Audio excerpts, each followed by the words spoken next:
Well, let's see now. I think I want to read today from Luke's Gospel in chapter 5. Thanks, Torrin. Luke's Gospel in chapter 5. And I want to talk about Peter today.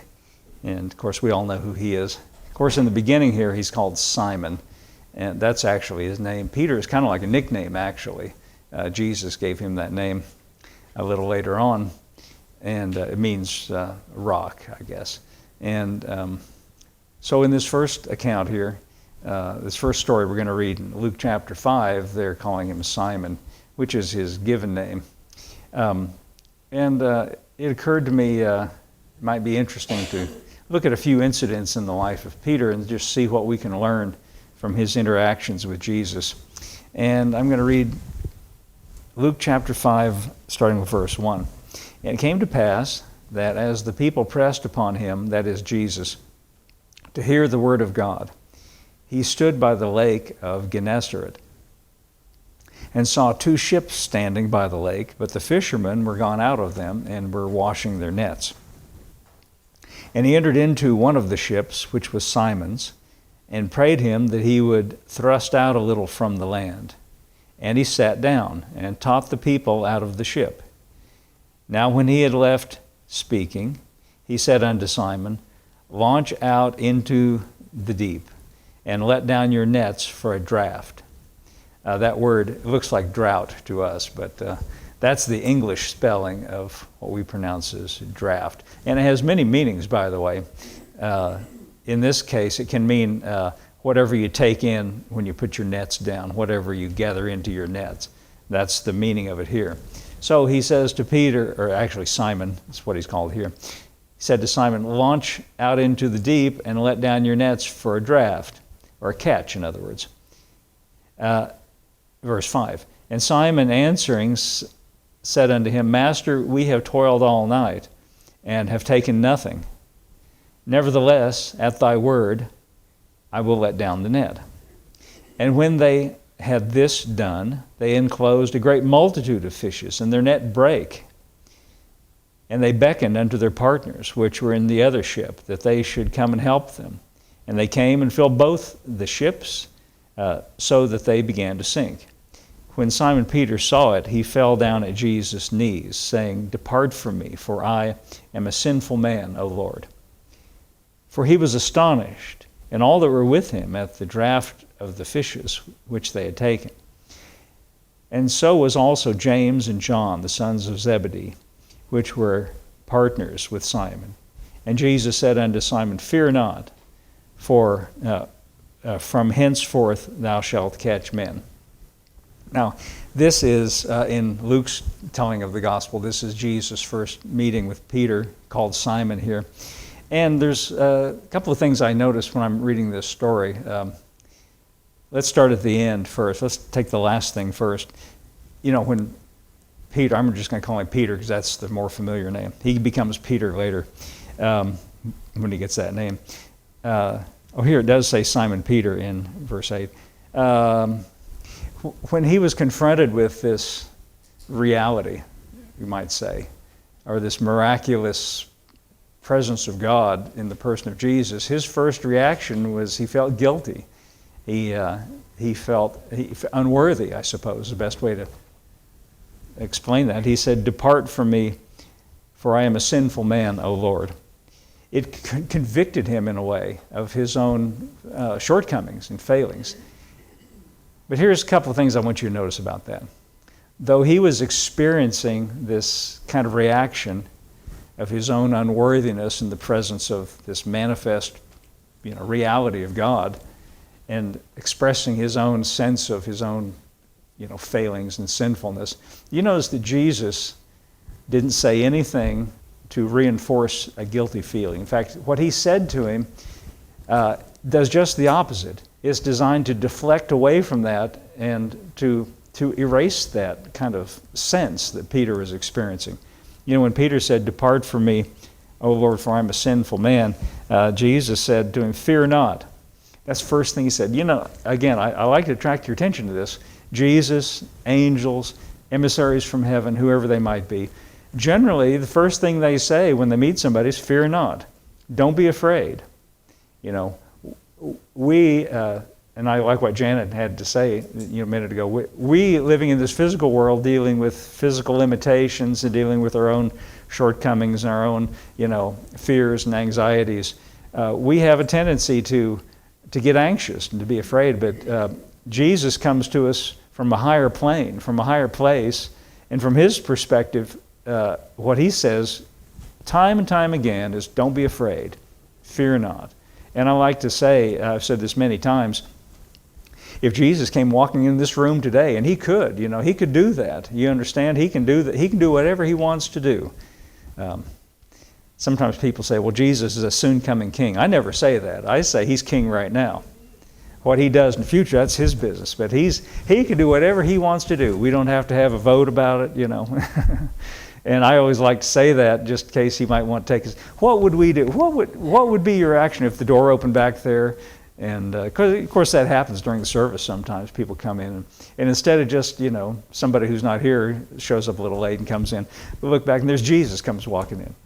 Well, we'd be flabbergasted. I mean, we would all just sit here with our mouths hanging open, like that. That's my illustration. But you know what? Listen, here's the reason I say that. If that were to happen, do you know what he would do? Coming in here, knowing you, knowing everything about your life, knowing all the ups and downs, all the things that confront us, all the details, all the problems, all the anxieties. What he would do, he would come to each of us one at a time and look you in the eye and call you by name and say, fear not. Don't be afraid. That's what he would say.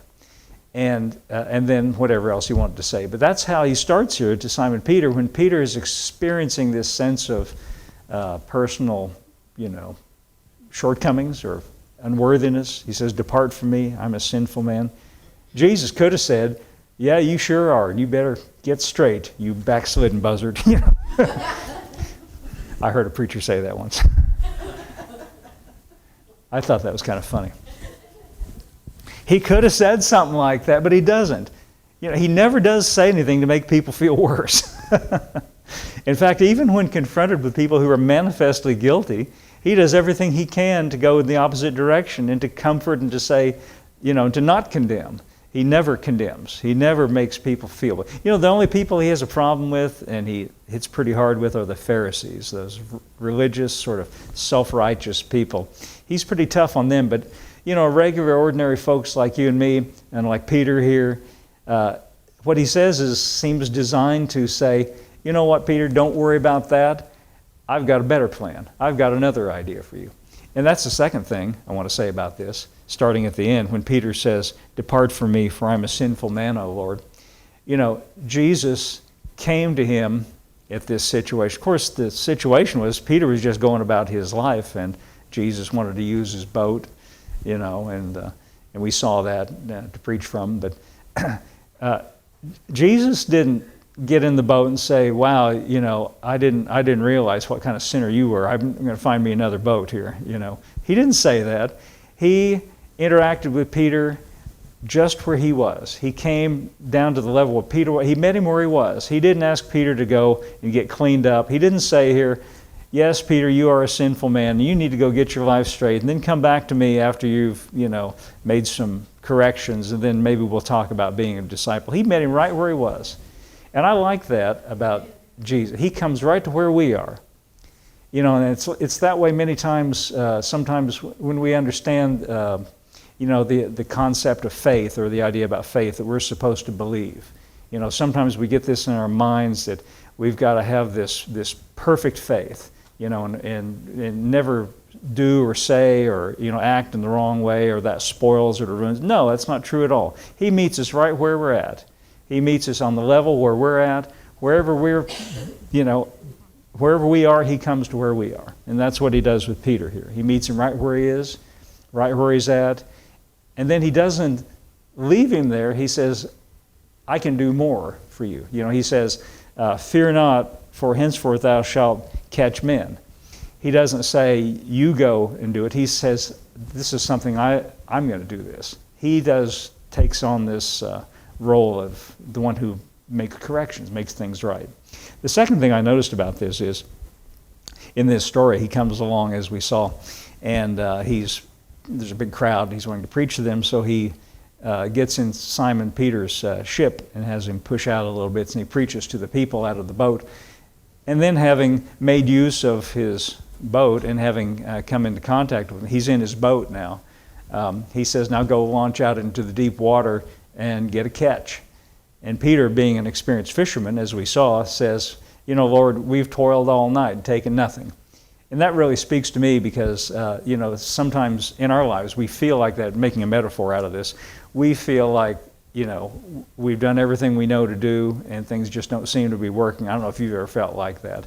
But you see, that's looking at it from a human point of view. Peter says, we toiled. Didn't he say that? We toiled. And the Christian life is not about you toiling. It's not about your work. We know that from this verse that's right behind me back here. By grace you're saved through faith, and that not of yourselves is the gift of God, not of works, lest any man should boast. The Christian life is all about his work.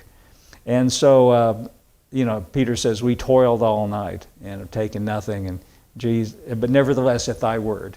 In other words, because you're here now, because you're, in the boat, okay, in that case, we'll throw out the nets. And then you see that they got such a huge catch of fish that they couldn't all gather it all in. I would say that's a huge blessing.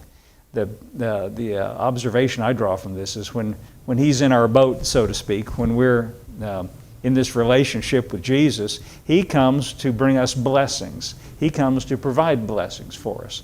And whatever it is and however it is, Peter's a fisherman, and so that's the avenue and the aspect, the way it came. He knows how to get it done. But his point is, he doesn't want to be a burden in your life. He wants to be a blessing in your life. And that's his intent, to bring blessings to us. I think that's a good observation. That's a good thought. So he meets us right where we're at. He deals with us just with what we have and with who we are, and his intent is to bless us. There's another story I really like here about Peter, and it's in Matthew's Gospel this time, in chapter 14. This is a pretty familiar story. Matthew chapter 14, and beginning with verse 22. This comes right after Jesus has done one of the things everyone knows about. He fed the big multitude. A big group of people came to hear him preach, and they didn't have any food, so he took what food they had and he multiplied it and blessed it, and it fed this big multitude. And so then after sending the people away, he put the disciples in a boat and said, go across the water here. In verse 22 it says, straightway Jesus constrained his disciples to get into a ship and to go before him to the other side, while he sent the multitudes away. So now the disciples, they get into the boat, and he says, go over there and I'll meet you on the other side, and I'm going to talk to the people and dismiss everyone. So they did. In verse 23, when he had sent the multitudes away, he went up on a mountain apart to pray. And when the evening was come, he was there alone. But the ship was now in the midst of the sea, tossed with waves, for the wind was contrary. The disciples now are in the ship. Jesus is up on the mountain praying, and this big storm comes up, and they're experiencing problems. And again, I see in this an analogy to our lives. We, in our Christian lives, we sometimes are just going about our business, and storms come up, problems. Like that song we sing about the storms of the sea. And problems arise. And that's just part of the human experience, I mean, it'd be nice, I'd like to be able to say, since you're a Christian, you're just going to go through life and never have any more problems. But I can't honestly say that. I mean, there's things that arise. There's things that come up, And here Jesus, I'm sure maybe one of these disciples might have thought, well, I thought since we're followers of Jesus, he'd prevent any storms from happening. Maybe that crossed some of their minds. And sometimes it's a little bit distressing, But that's part of being in this world. And as long as we're in this world, we're subject to stresses and anxieties and problems and difficulties of all shapes and sizes. But that doesn't mean that Jesus can't do something about it. Here they're in the midst of this storm, and it says tossed with waves, and the wind was contrary. And again, that really speaks to me too. Sometimes you feel like everything's contrary, everything's pushing against you. And it's interesting that the text says that. Verse 25, in the fourth watch of the night, Jesus went unto them, walking on the sea. Now, what the disciples are experiencing concerning the sea is the sea's buffeting them. It's rocking them all around. It's splashing in their faces and filling up the boat. And here's Jesus walking on top of the very thing that's causing them so much trouble. He's walking above it all. And that's a kind of a surprising thing, I'm sure. Verse 26, when the disciples saw him walking on the sea, you know, we're so used to as Christians to this idea of Jesus walking on water, and that's just part of our culture, you know. That's even an expression we say, walking on water. You know, like if somebody thinks they're better than everybody else, well, he thinks he walks on water. That's part of our culture. We're so familiar. But think about these disciples. They'd never seen anything like that before. They'd never experienced that before. When they saw him walking on the sea, they were troubled. That is to say, they were upset. Troubled, you know what that means, saying, it is a spirit. And they cried out with fear. You know what they're saying? It's as though they're saying, this can't be right. What we think we're seeing, that must be a ghost. Maybe they thought Jesus got killed by a mountain lion and we're seeing his ghost. I don't know what they thought. In other words, they think they're seeing some kind of a ghostly or supernatural thing, not in a good way, but it scared them. It really alarmed them. Seeing what looked like Jesus walking on top of the water, the very thing, by the way, that's causing them difficulties. I guess Jesus was close enough to the ship that they could hear him, because it says, straightway Jesus spake to them, saying, be of good cheer, it is I, be not afraid. I noticed the second time now, here's Jesus, first thing he says is, don't be afraid. Be of good cheer, it is I. Again, I think if we could hear him, that's what he would say to all of us. And I keep, every time we talk about this, I say he could open that door and walk in here and he'd tell you that. But since he never does do that, I'm just going to tell you for him. Be of good cheer, he's with you, don't be afraid. And see, it's not that he didn't know about storms. See, it's not that he didn't know what was going on. It's not that he didn't realize what's happening. He realizes, he knows, but he just knows that he's got more than what is coming against you. He says, it is I, be of good cheer, be not afraid. We got the picture so far. So there's all these disciples, 12 I presume, sitting in this boat. And only Peter, in verse 28, says this, Peter answered and said, Lord, if it be thou, bid me come unto thee on the water.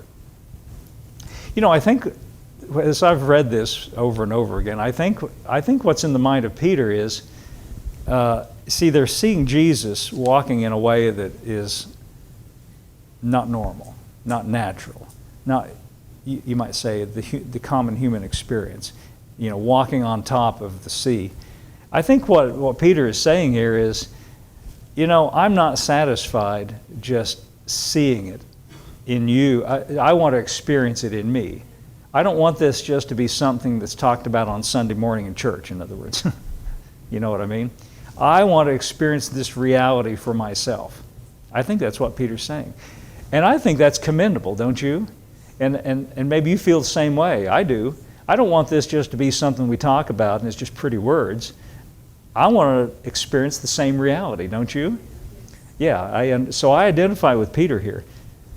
Probably those other 11 disciples, they're just sitting there thinking, Peter, shh, trying to quiet him down. They don't say anything. But Peter, thank God for Peter, he's brave and bold here.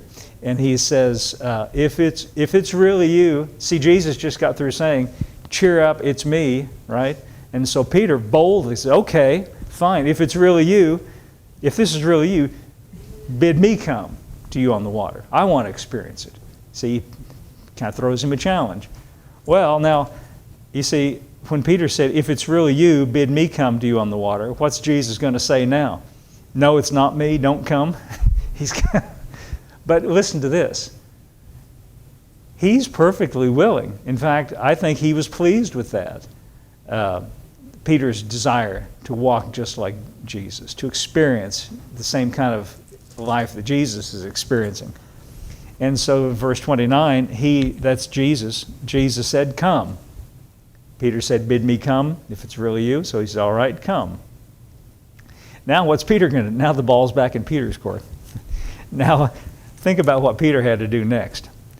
Now he has to, just on the word of Jesus, just on that word, all right, come, he's got to get up on the edge of that ship. He's got to step over and looking at that water and the waves, but there's Jesus. So Jesus said, come. He's got to step off that edge because Jesus said, come. That's pretty brave, isn't it? He's stepping out on what he believes. He's acting. See, this is a good way to say it. At some point in our lives, we have to, it takes a little bit of courage to act like what we believe is really true, you see. He says, come. I'm going to come. So he stepped off the boat to come to Jesus. And it says that when Peter was come down out of the ship, it says he walked on the water to go to Jesus. Now in verse 29, Peter is now walking on the water to go to Jesus.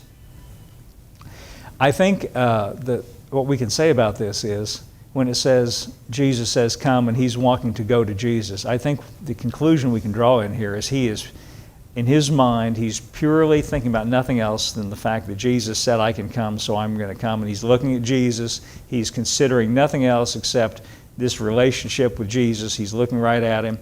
But verse 30, this is very telling. When he saw the wind boisterous, he was afraid. And beginning to sink, he cried, saying, Lord, save me. I think what we could say about this is when he began to be distracted by all that was going on, and he saw the wind and the way, he suddenly got afraid. And I'm sure this is the thought that went through his mind. All of a sudden he thought, what am I doing out here? What do I think I'm doing here? When he saw the wind boisterous, he was afraid. It's not like the wind had anything to do with it, really. It's not like if it's calm enough, sure, I can just go walk across the swimming pool, The wind has really nothing to do with it. The only thing that matters here is Jesus. And I think that's the thing in our lives that a conclusion we can draw from this. As long as Peter was considering nothing else except Jesus and all that means, he walked just like Jesus, as long as he wasn't distracted by all the things around him that were spinning around and circulating and happening around him.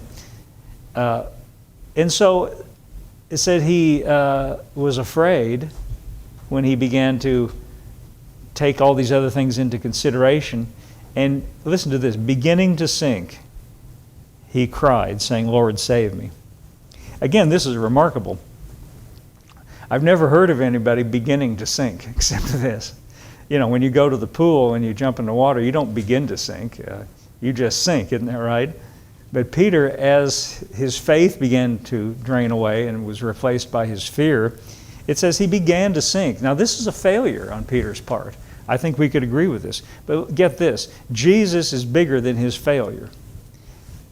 Did you notice that? Jesus didn't just say, oh, well, you failed, go ahead and sink, too bad for you, we'll come back and look for your body when the wind calms down.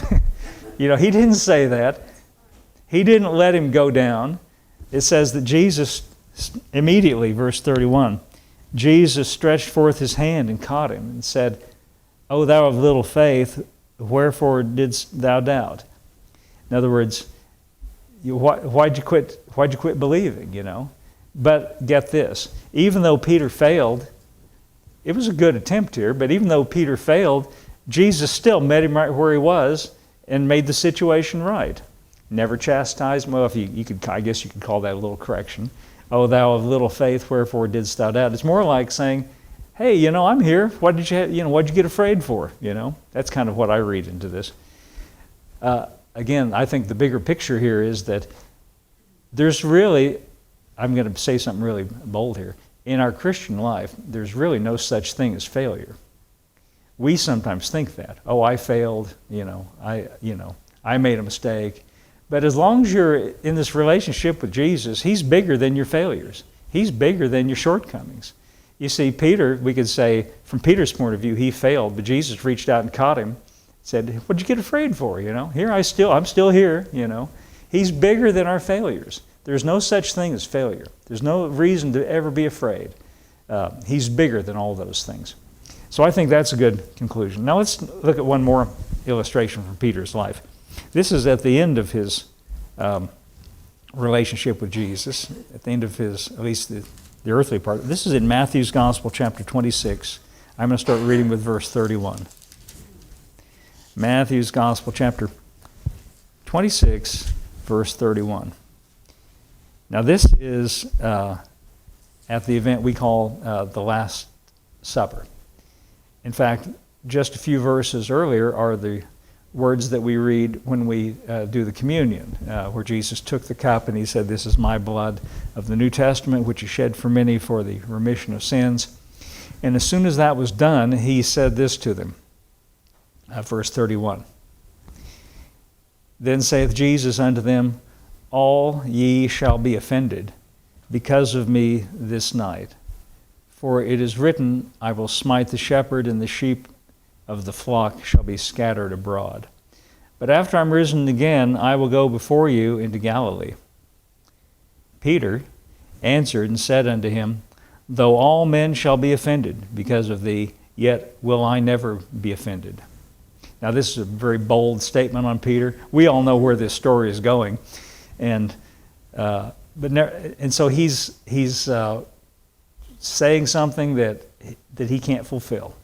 He's making a brave and a bold, as you might say, confession here, and he's saying, I won't be, You're saying everyone's going to be offended, everyone's going to be, driven away tonight, but I won't be. In fact, he makes it makes it a little stronger later. Jesus answered him, verse 34, verily I say unto thee, that this night before the cock crow thou shalt deny me thrice. Peter in verse 35 said unto him, though I should die with thee, yet I will not deny thee. Likewise, all the disciples. Now again, this is very bold on Peter's part, and I'm sure he believed what he was saying here. But Jesus knew better, and he said, you're going to deny me 3 times before the night's even over. Now Jesus just told him sort of matter-of-factly, but I want you to notice something as we read this story here. Again, this is I'd say a major failure on Peter's part, but do you know that this failure on his part, and pretty serious one too, I'd say, wouldn't you agree this is a pretty serious failure to publicly deny Jesus 3 times at this point of crisis when it really mattered? Nevertheless, it still didn't disturb his relationship with Jesus. Isn't that amazing? Isn't that remarkable? That's what we're going to find out here. That's a spoiler. I shouldn't have told you that in case you don't know how this is. If you've never heard this before, you're probably wondering, well, what's going to happen here? But we all know what happens. Let's skip over to verse 69 and just to find out about Peter. Now remember what he said. He said, though everyone else is offended, I won't be offended. And Jesus said, you'll deny me 3 times before the night's even over. And he said, no, oh no, I won't. Verse 69. Now Peter sat without in the palace, and a damsel came unto him, saying, thou also wast with Jesus of Galilee. But he denied before them all, saying, I know not what thou sayest. Verse 71. And when he was gone out into the porch, another maid saw him, and said unto them, you realize why he went out onto the porch, don't you? He's trying to get away from this person that identified him. Another maid saw him and said unto them that were there, this fellow was also with Jesus of Nazareth. In other words, somebody's drawing attention to him here. Verse 72. And again he denied with an oath, I do not know the man. Even stronger this time. Verse 73. And after a while came And after a while came unto him they that stood by, and said unto Peter, Surely thou also art one of them, for thy speech, here's a string, I had to look this word up, bewrayeth thee. I've never noticed that word. Isn't that a funny word? That is an old English spelling of what we would say your speech betrays you, or it shows what's really real. That is an old archaic word there. I thought I found a typo in my King James Bible when I saw it.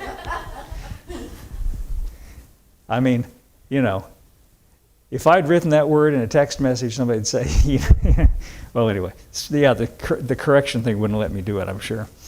Anyway, thy speech, we're going to say betrayeth thee. In other words, it shows what's really going on. Verse 74, Then began he to curse and to swear. Now, this is really, this is a major failure on Peter's part. He began to curse and to swear, saying, I know not the man. And immediately the cock crew. Well, Jesus knew him better than he knew himself.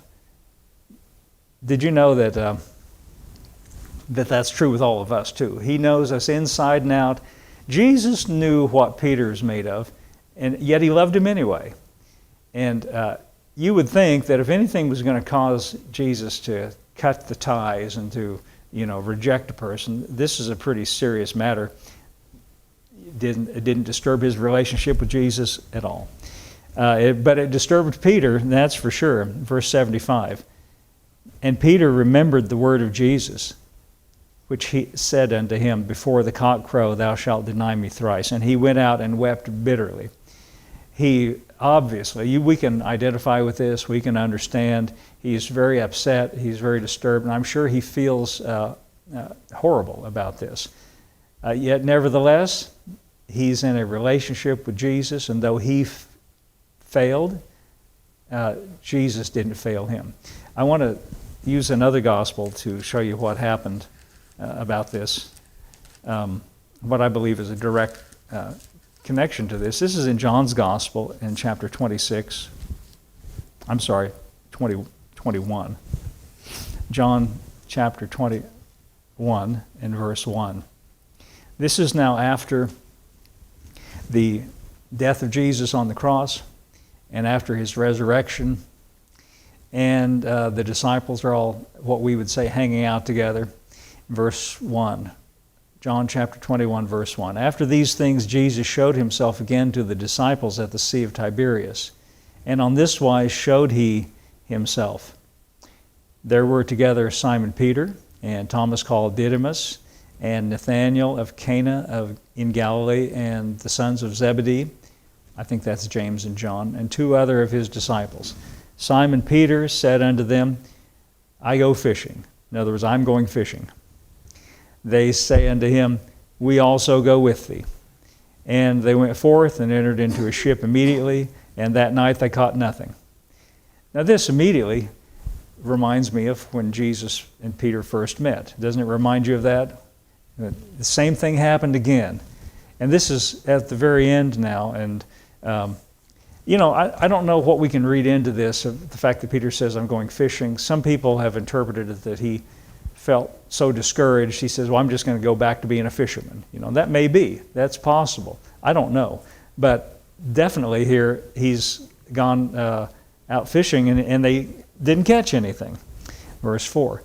When the morning was now come, Jesus stood on the shore, but the disciples knew not that it was Jesus. In other words, it just looked like a man standing there. They didn't know it was him. And Jesus said unto them, Children, have you any meat? In other words, do you have any fish? Or another way to say it, he's like, there's this man on the shore that, hey, did you catch anything?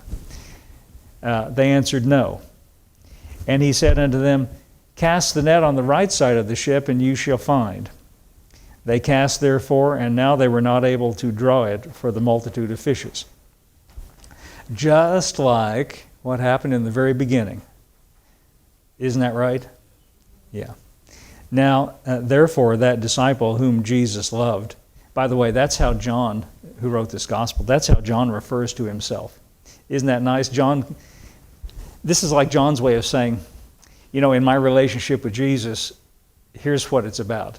I am the object of his love. I'm the disciple that Jesus loved. That's how he considered himself. And I think It's not that John was special, It's just that that's how John understood the relationship he had with Jesus. I'm the one he loves. You could say the same thing too. We are the objects of his love. And I think that's a very healthy way, a very telling way that John always refers to himself that way. Now therefore that disciple Jesus loved saith unto Peter, it is the Lord. I'm sure, if this were a movie, it's kind of in a whisper. That's Jesus. It's the Lord. He figured it out. Now when Simon Peter heard that it was the Lord, he girt his fisher's coat unto him, for he was naked, and cast himself into the sea. He's not going to wait for the ship to get there. In other words, if that's Jesus, he wants to go right to him. Now here's something I want to draw from this. Even though Peter failed, and even though he denied him 3 times, not only denied him 3 times, but in a very vocal, public, strong way with cursing and swearing. You couldn't really be more bold about it. You couldn't really imagine a worse failure than that. Nevertheless, what this tells me is he still believed in Jesus. He still he didn't consider himself like cut off from Jesus. He still wants to go to him. You see, he dived himself into the water and he's swimming to Jesus. That's what that tells me about this. But let's go and read it. Verse 8. And the other disciples came in a little ship, for they were not far from land, but as it were 200 cubits, dragging the net with fishes. And as soon as they were come to land, they saw a fire of coals there, and the fish laid on, and bread. And Jesus said, bring of the fish which you have now caught. Jesus had a little meal prepared for them.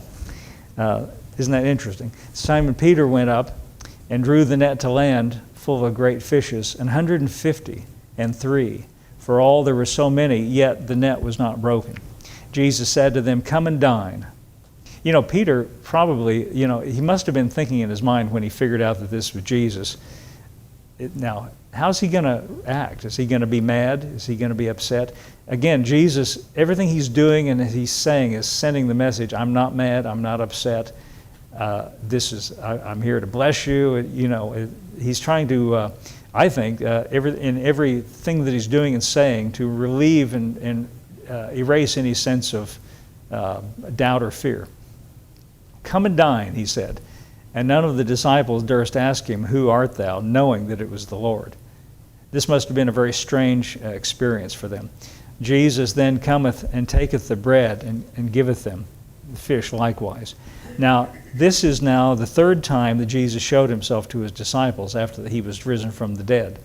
So when they had dined, Jesus saith to Simon Peter, notice that he singled him out. He singled him out. And he said, Simon, son of Jonas, lovest thou me more than these? He saith unto him, Yea, Lord, you know. Or yes, you know that I love thee. He saith unto him, Feed my lambs. He saith unto him the 2nd time, Simon, son of Jonas, lovest thou me? He saith unto him, Yea, Lord, you know that I love thee. He saith unto him, Feed my sheep. He saith unto him the 3rd time, Simon, son of Jonas, lovest thou me? Peter was grieved because he said unto him the 3rd time, Lovest thou me? And he said unto him, Lord, you knowest all things. Thou knowest that I love thee. Jesus said unto him, Feed my sheep. Now, in case you're wondering, why did he keep repeating it? Why did he do this 3 times? Well, the text doesn't explicitly say this, but I think the reason he asked him this question 3 times was to give him an opportunity to, in other words, to sort of undo what he had done before. Because 3 times he denied him. Now he's giving him 3 chances to say what he really meant to say, what he really should have said. He doesn't ever, he's not, browbeating him or chastising him or finding fault with him. He's doing this for Peter's benefit, for the sake of Peter's conscience, so that Peter won't have to go through life saying, I'm the guy that denied him 3 times. You see, he's doing this to erase any sense of guilt, any sense of unworthiness, to put everything back on an even footing, just on he's giving him a chance to say what he really truly believes in what he, when Peter denied him those 3 times, you understand it was because of the pressure of the moment. That wasn't really what he thought. What he really thought was what he told him at the Last Supper. He said, I'll defend you to the death. I'll never deny you. Peter didn't count on the pressure of life creating a situation where, he wasn't prepared for. Jesus knew. He knew all the time. Again, you know what this tells me? When we're in this relationship with Jesus that we call the Christian life, there's really no such thing as failure. What we count as failure, he's bigger than that. He's bigger than anything. He's bigger than life or death or anything in between. He's bigger than any failure on our part, and he can make everything right. He's making it right for Peter. Can you see that? Okay, I think that's all I got to say here. And let's all stand up today. I think that's encouraging, to know that he's bigger than any problem we face. Any mistake we make, he's bigger than that too.